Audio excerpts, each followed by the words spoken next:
I want to make another point about perfectionism and waiting until you feel done to submit something and to show your work. I want to tell you, show your work. You never know. Like you will never be ready. You have to make yourself ready. When I was submitting The Butterfly Girl to this film festival, I actually wasn't gonna do it at first because the sound wasn't really done all the way, the sound mix, and also some of the color grading wasn't done. But then my best friend actually was the one who was like, no, you should submit it to that film festival.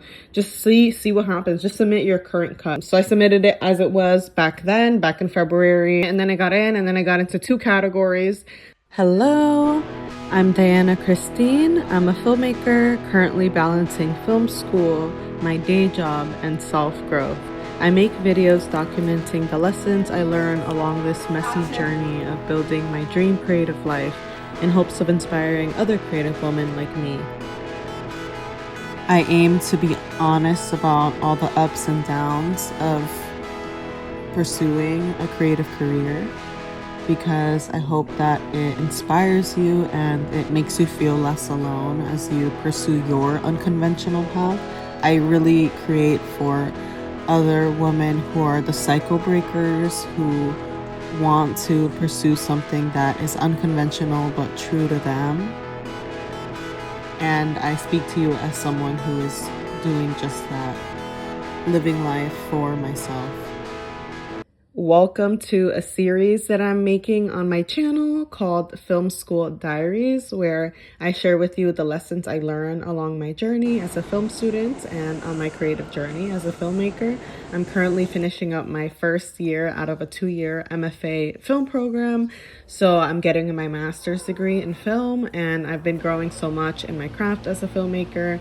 And I really want to share with you the lessons I learn on my creative journey, because I think it is applicable to you in your creative journey, whatever that might be. I think it's also applicable to you if you're a business owner or someone who is doing something non-traditional or that requires creativity of some kind, or even just self-growth of any kind, especially as someone who doesn't come from connections or money, right? Which is something that discourages people, especially in filmmaking, I think, and in any pursuit. Just like we're breaking barriers together, okay? We're breaking barriers. We're doing something different. I want to talk about my recent experience in my first film festival. So I've shared my films in a festival environment before, but this one was a bit more formal because I've hosted 2 film festivals in the past, like my own thing, you know? So it's not like official, but I brought together people in my creative community and we shared our films. And I've also shared my film in my undergrad film thesis festival, because my undergrad had a showing of all the students showing their projects. So I have shared my work in environments with other people before, but this one was like my first official film festival acceptance of one of my short films. And I had an experience where I realized that I overcame a mental thing that I used to struggle with. And now that thing is feeling like you're not good enough and feeling embarrassed to show your work. I think I had a feeling in the film festival where they were showing my film and I was seeing it on the big screen, you know, and I felt so partly embarrassed because I thought that my film wasn't as good as the others. And I'm also very much in early stages, so everything I share is very much early work. And my thing is I quickly snapped out of it. I did have those feelings of this isn't good, this isn't that good, it's not as good as the others. But I had a few things that really, it was a feeling that lasted very temporarily. And it's because I know these truths. I know that it's actually an honor that I was there and considered among other great films. And I do belong there because I was chosen to be there. And I also realized this is a normal stage. This is a normal temporary stage, the beginner stage, where you're embarrassed to show your work because your taste hasn't matched your skill yet. Your taste hasn't matched your ability yet. And that's actually a really good sign. And it's a sign that you need to keep going, because in order to make great work, it requires a large volume of work, and you just have to keep improving and keep iterating. So I was not discouraged for long, and I felt proud of myself because I allowed myself to feel that feeling, but also remember that it's totally normal. And so I want to share this with you in case you might not know that it's totally normal, but if you ever feel embarrassed about showing your work, or you feel like it's not as good and you're like, oh, like, shy about it, just remember that you're in a temporary early stage. This stage is a requirement, and it requires you to just keep improving and keep making work, because the only way you'll improve and actually achieve your taste is through a lot of work and you got to put the reps in. And it certainly feels like I've been putting in the reps this year in film school. I've created multiple short films in my first year of the program, and I'm actually really excited because my next big project is my thesis film, and that one is going to be 15 minutes. I don't want to share with you the concept yet because it's a surprise, but yeah, I'm planning it and it's in the works. I've shared a few details, like a little bit. I literally shared the first page of my script, like the title, the cover page. I've shared the cover page, the title page on my Instagram. So definitely follow my Instagram for constant updates. I post on there frequently about my journey, what I'm learning, what I'm working on.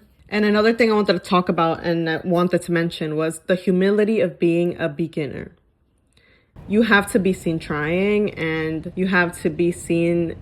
If you want your life to change, if you want to put yourself out there, you have to be seen in some capacity. And you also have to remember that no one is scrutinizing you as much as you are. And like, for example, when my film was being showed at the film festival and I kind of was cringing at my own film, like, I also remember that no one scrutinizes me as much as I do to myself. Like, no one is really looking at you as much as you are looking at yourself. Like, that can be said about social media. That's how I feel about posting on social media. When you realize it, a lot of people don't really pay attention. They kind of scroll past. They don't put mind to it as much as you put mind to yourself. So just remember that. I think that's also a very freeing thing, is that nobody cares.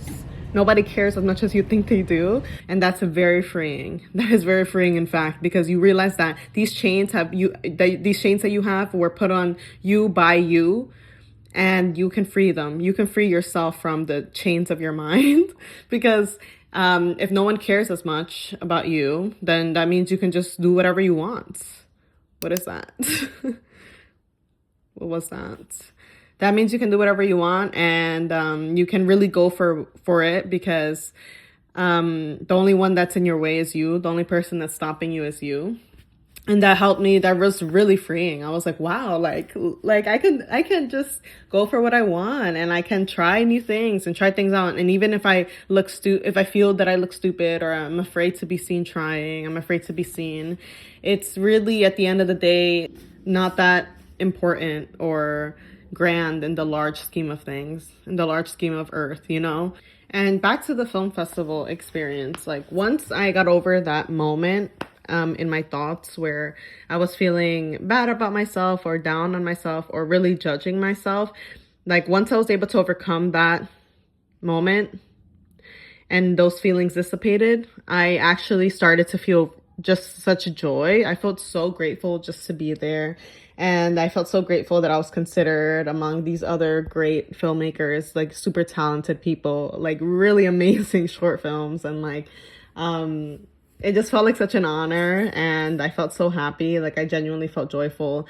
And I actually did win something. Like, I got runner-up for the category that was best use of New York City as a location for my film, called The Butterfly Girl. The Butterfly Girl, I will actually share with you on YouTube at some point this summer. I'm still finalizing really small things about it, but I'm super excited to share that with you. It's a super short film. It's literally less than 5 minutes. It's very short, but I'm very proud of it, very proud of everyone that I got to work with in that film, and really just great people that I got to be in touch with through that project. When I won runner-up, you can go on stage, and like, I got like a diploma, like a certificate, and they said that I could give a speech. Like, if you win like an award of some kind at the festival, like, you can go on the stage and give a little speech. And they were like, would you like to say a few words? And I was like, yes. And I was so short, but all I could say was thank you, thank you, thank you, thank you, And I've been feeling super grateful, especially lately.